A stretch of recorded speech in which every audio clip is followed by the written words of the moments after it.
សូរិយារៀបរលត់ផុតទៅហើយមេត្តាឆ្លើយប្រាំកងសាខ្ញុំឲ្យដឹងធម៌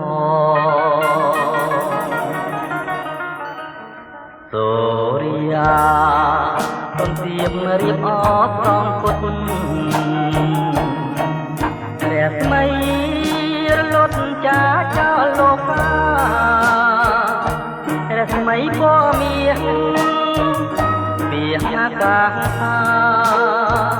ដូចក្តីស្នេហាអូននឹងរៀមរាមិនដាច់ហា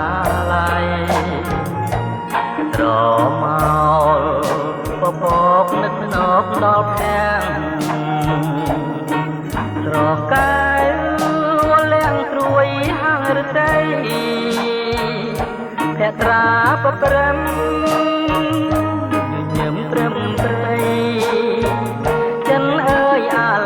អង្គុយស្រមៃឃើញថ្លៃជានេះបបរត់ស្លាប់ឆ្ងាយបាត់ទៅហើយអូនអើយបងនៅចងចាំមិនភ្លេចយើងធ្លាប់បានអង្គុយមើលថ្ងៃរៀបលេច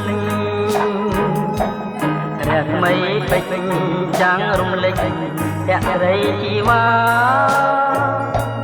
ឆោមអើយឆោមត្រង់អស់ស្រីក្នុងលោក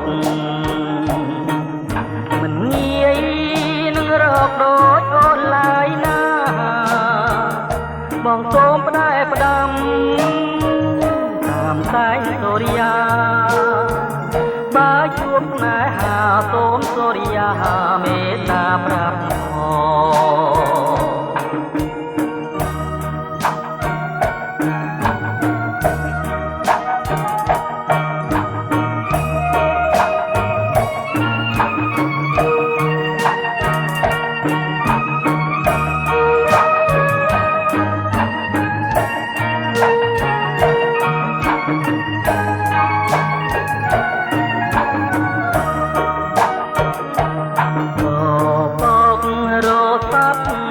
បាត់ទៅហើយ